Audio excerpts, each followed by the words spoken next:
رسول اللہ صلی اللہ علیہ وسلم نے ارشاد فرمایا ان من افضل ایامکم یوم الجمعہ فاکثروا علی الصلاة فیہ فاکثروا من الصلاة فیہ، فرمایا تمہارے دنوں میں سب سے بہترین دن جمعہ کا دن ہے، اس لیے اس دن مجھ پہ کثرت سے درود پڑھا کرو۔ فإن صلاتکم معروضۃ علی،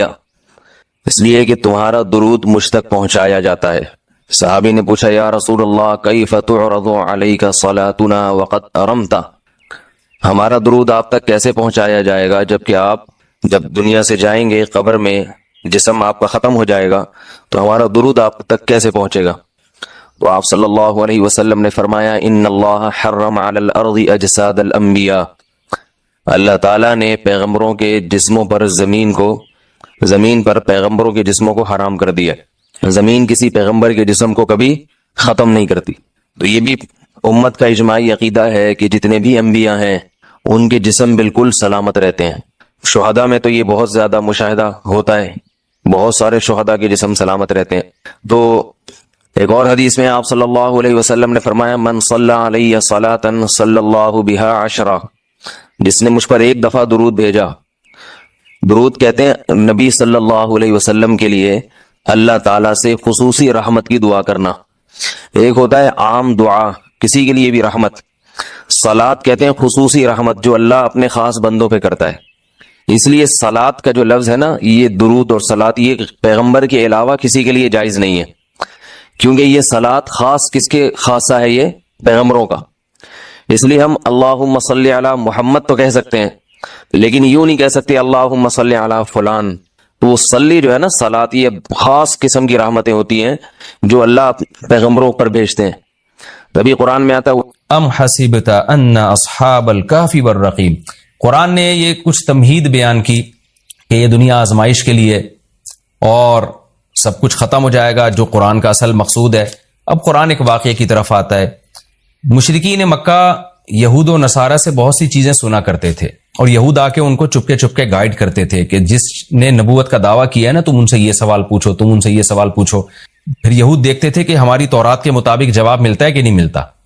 تو ان کا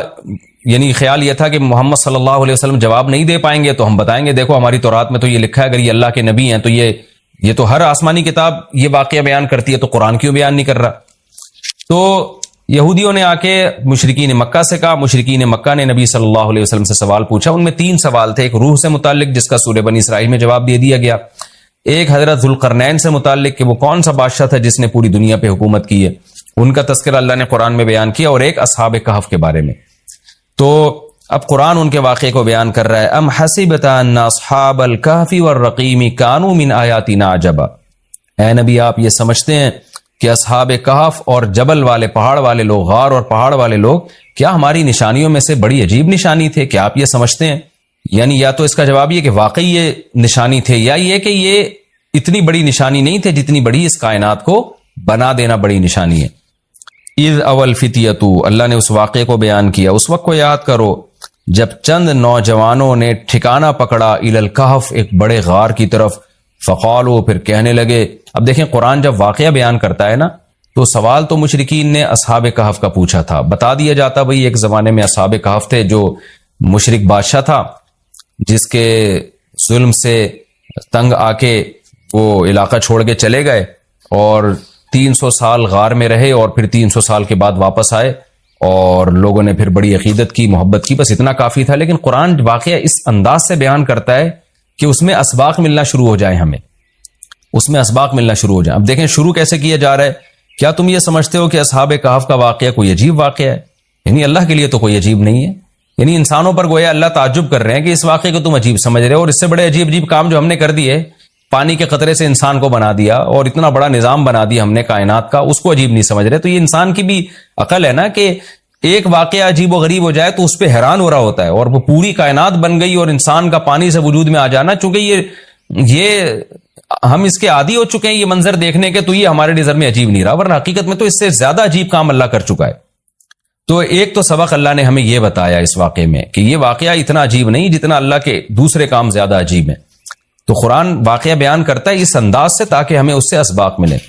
اذا والفتیۃ الی الکہف، نوجوانوں نے غار میں پناہ لی، فقالوا ربنا، اور کیا کہنے لگے، اے ہمارے رب، آتنا من لدنک رحمہ، تو دے ہمیں اپنی طرف سے رحمت، اور ہیئ لنا من امرنا رشدا، ہمارے معاملے میں کوئی رشد کا انتظام کر دے، یعنی درستگی کا انتظام کر دے۔ اس میں کیا سبق ملتا ہے کہ جو مشرک بادشاہ تھا، کافر بادشاہ تھا، چند نوجوان اسلام لے کر آئے، اللہ کے برحق دین کو قبول کیا، ان کو یہ یقین تھا کہ ہم اس علاقے میں رہ کر اپنے دین اور مذہب پہ قائم نہیں رہ سکتے، لہذا انہوں نے ارادہ کیا ہم ہجرت کرتے ہیں۔ تو اب ہجرت کر کے جائیں کہاں؟ تو اللہ سے دعائیں مانگ رہے ہیں۔ اس سے کیا پتہ چلتا ہے کہ جب آپ کے لیے کسی علاقے میں رہ کر دین پر چلنا ناممکن ہو تو آپ پر لازم ہے کہ آپ اس علاقے کو چھوڑیں، ایک بات۔ نمبر 2، چھوڑ کر آپ اللہ پہ اعتماد اور توکل کریں کہ جس اللہ نے مجھے یہاں کھلایا وہ کہیں اور بھی کھلا سکتا ہے۔ نمبر 3، اللہ سے 2 قسم کی دعائیں مانگیں۔ نمبر 1،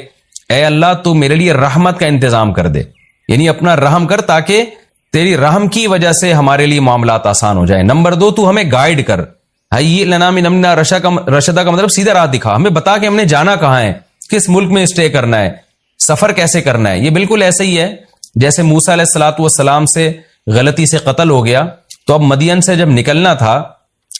مصر سے جب نکلنا تھا تو راستہ معلوم نہیں تھا، تو وہاں بھی اللہ تعالیٰ سے موسیٰ علیہ السلام نے دعا مانگی کہ وَلَمَّا تَوَجَّهَ تِلْقَاءَ مَدْيَنَ قَالَ عَسَىٰ رَبِّي أَن يَهْدِيَنِي سَوَاءَ السَّبِيلِ، مجھے امید ہے میرا رب مجھے سیدھا راستہ دکھائے گا۔ تو جب انسان کو راستے معلوم نہ ہو، گائیڈنس نہ مل رہی ہو کہ جانا کہاں ہے، کہاں اسٹے کرنا ہے، تو ایسے موقع پہ اللہ سے سیدھے راستے کی دعا مانگنی چاہیے۔ جمعے کے دن جو بیان ہوتا ہے وہ میرا بہت ہی آرام سے ٹھہر کے ہوتا ہے۔ اس کی وجہ یہ ہے کہ پبلک کو جلدی نہیں ہوتی، لوگوں کو پتہ ہے کہ جمعے کی نماز سے پہلے تو ہم گھر جا نہیں سکتے، اس لیے بڑے امن اور شانتی کے ساتھ تمیز سے، یہ امن اور شانتی پہ بھی یاد آیا، لوگ اس پہ بھی اعتراض کرتے ہیں کہ ہندی الفاظ آپ کہاں سے سیکھتے ہیں، یہ بھی اعتراض کرتے ہیں کہ ہندی الفاظ بولتے کیوں ہیں، تو کوئی جواب نہیں ہے اس کا۔ ہر بات کا جواب دیں تو پھر اس پر اعتراض، پھر جواب دیں تو پھر اس پر اعتراض، جب سوال پیدا ہوتا ہے پھر جب یہ جواب دینا نہیں تھا تو اعتراض چھیڑنے کی ضرورت کیا تھی؟ اس کا جواب میں دوں گا ضرور، یہ بتانے کے لیے کہ معترضین جو ہے نا، اعتراض کرنے والے، وہ توپیں لے کے بیٹھے رہتے ہیں، کچھ بھی نکل جائے تو انہوں نے ایک کمنٹ میں نیگیٹو ڈال دینا ہے۔ کیا ہو گیا ہندی الفاظ چمتکار، ٹھیک ہے، مزہ آ رہا ہے ان کے نہیں آ رہا چمتکار، تو انگلش کے استعمال پر لوگوں کا اعتراض نہیں ہوتا، ہندی تو پھر بھی اردو سے ملتی جلتی ہے، ہم لوگ ہندوستان میں اکٹھے رہے ہندو مسلم، تو اس ہندی کے استعمال پہ اعتراض ہو رہا ہے، انگلش اردو میں داخل ہوتی چلی جا رہی ہے، اس پہ اعتراض نہیں ہو رہا، تو ایسا کریں گے تو کوئی بھی نہیں آئے گا بھائی، اتنی سختی کی ضرورت نہیں ہے۔ تو میں نے جو قرآن مجید کی آیات پڑھی ہیں، اے ایمان والو اسلام میں مکمل داخل ہو جاؤ، مسئلہ سارا یہی ہے۔ قرآن مجید کہیں تو عام انسانوں کو خطاب کرتا ہے کہ اسلام میں داخل ہو جاؤ، اور اسلام میں داخلے کا مطلب کیا ہے؟ اپنے عقیدے کو درست کر لو، اپنے اعمال کو درست کر لو، اللہ کے وجود پر ایمان لے آؤ، اللہ کی توحید پر ایمان لے آؤ، مان لو کہ اللہ ہے۔ افی اللہ شک فاطر السماوات والارض، بھلا اس اللہ میں شک کرتے ہو جس نے آسمانوں اور زمین کو بنایا۔ قرآن کا انداز دیکھیے، قرآن جب دلیل دیتا ہے تو اس کا انداز منطقی نہیں ہوتا، ریاضی کی طرح کیلکولیشن والا انداز نہیں ہوتا قرآن کا، جیسے آپ بتائیں نا 2 اور 2 کیا ہوتے ہیں؟ 4۔ قرآن اسی بات کو جب بیان کرے گا تو کہے گا بھلا 2 چیزوں کو 2 چیزوں میں جمع کیا جائے تو اگر 4 جواب نہیں آ رہا تو کیا جواب آ رہا ہے؟ پھر خود سوچو، بات آ رہی ہے سمجھ میں؟ 4 جواب نہیں آئے گا تو پھر بتاؤ نا کیا جواب آئے گا؟ ام خلقوا من غیر شیء ام هم الخالقون، خود سے بنے ہو یا تم نے خود اپنے آپ کو بنا لیا؟ بتاؤ بھائی، پوچھ رہے ہیں، خود سے بنے ہو یا تم نے خود اپنے آپ کو بنا لیا؟ اتفاق سے وجود میں آ گئے ہو؟ کیا خیال ہے بھائی، کیا ہو گیا؟ قرآن کا انداز سمجھ میں آ رہا ہے؟ اتفاق سے وجود میں آ گئے ہو یا تم نے خود اپنے آپ کو بنا لیا ہے؟ جواب دو اس سوال کا، یہ اللہ ہم سے پوچھ رہا ہے۔ جو منطقی ہوتا ہے نا، منطقی، وہ اس بات کو اس انداز سے بیان کرتا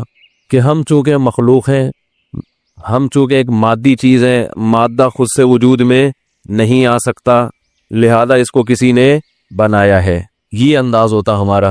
اللہ کا انداز تھوڑا سا مختلف ہے، کیونکہ اللہ تعالیٰ یہ چاہتے ہیں کہ لوگ ایمان لے آئیں، صرف حجت تام نہیں کرنا چاہتے۔ دیکھو، آپ کسی کے سامنے دلیل سے ایک بات ثابت کر دو تو سامنے والے کی نظر میں وہ بات ثابت تو ہو جائے گی، لیکن یہ ضروری نہیں ہے کہ وہ مان بھی لے، تسلیم بھی کر لے، زبان سے اقرار بھی کر لے۔ جیسے باپ اپنے بیٹے کو سمجھا رہا ہو کہ بیٹا بچہ پڑھتا نہیں ہے، بچہ اسکول میں بول لو نا کیا جا رہا ہے یار، پڑھتا نہیں ہے، بچہ پڑھتا نہیں ہے، تو بچے کو سمجھانے کے دو طریقے ہیں۔ ایک طریقہ تو یہ کہ آپ بچے کو بٹھائیں، اس کہیں دیکھو اصول یہ ہے، ضابطہ یہ ہے کہ ملازمت کرنے کے لیے، اچھی جاب کے لیے ایجوکیشن کا ہونا ضروری ہے، اور اچھی ایجوکیشن کے لیے محنت کا ہونا ضروری ہے، اور محنت کے لیے دوستیوں کا ختم کرنا، گلی ڈنڈا کھیلنا، بنٹے کھیلنا، لٹو کا کھیلنا، ہر وقت لیپ ٹاپ پہ ویڈیو گیم کھیلنا، ان چیزوں سے اجتناب بہت ضروری ہے۔ لہذا نتیجہ یہ نکلا کہ محنت کرو اور ان تمام چیزوں سے اجتناب کرو۔ دلیل سے آپ نے بچے کے سامنے واضح کر لیا، لیکن بچے کو سمجھ نظریہ تو درست ہو جائے گا کہ بھئی ایسا ہونا چاہیے، لیکن محض اس تقریر سے بچہ محنت پر آمادہ نہیں ہوگا۔ بات آ رہی ہے سمجھ میں؟ وہ مان لے گا، کیونکہ صرف نظریے کی اصلاح کافی نہیں ہے، بلکہ نفس کے خلاف مجاہدہ کرنا پڑتا ہے انسان کو۔ اگر صرف نظریے کی اصلاح کافی ہوتی تو دنیا میں تقریباً سارے لوگ ہی اچھے بن جاتے۔ ڈاکٹر بتاتے رہتے نا سگریٹ کا یہ نقصان، گٹکے کا یہ نقصان، پان کا یہ نقصان، چائے کا یہ نقصان، تو چھوڑتے ہیں، خود ڈاکٹر پی رہا ہوگا۔ تو کسی کے نظریے کی اصلاح کرنا محض وہ ایک الگ طریقہ ہوتا ہے، اور اس صحیح راستے پر ابھارنا،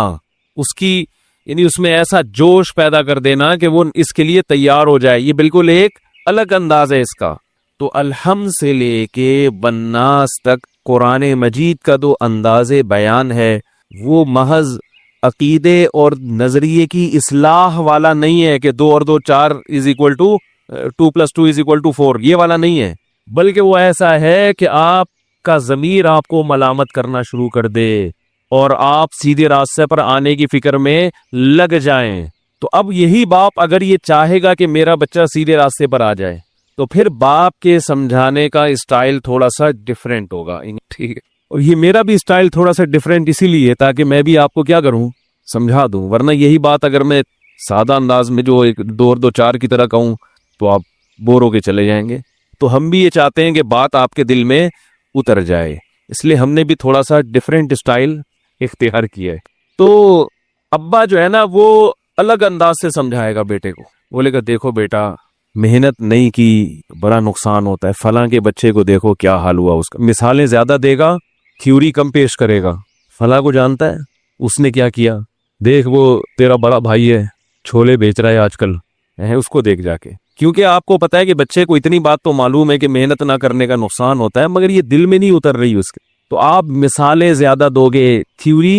کم پیش کرو گے، نظریات کم پیش کرو گے اس کے سامنے۔ دیکھ تو، مجھے یاد ہے ایک ہمارے جاننے والے تھے، ایک نوجوان لڑکا تھا، وہ پڑھتا وڑھتا نہیں تھا، ایک دن ہمارے گھر میں آیا، میرے والد صاحب اس کو بٹھا رہے تھے، تو اس کو کہنے لگے کیا بھائی تیرا کنویں کھودنے کا ارادہ ہے مستقبل میں؟ ہے بھائی، گڑھے کھودے گا، کدال چلائے گا، اگر یہ ارادہ ہے تو ٹھیک ہے، تو کیوں نہیں بہتر ہے کہ تھوڑا سا پڑھ لے، محنت کم ہو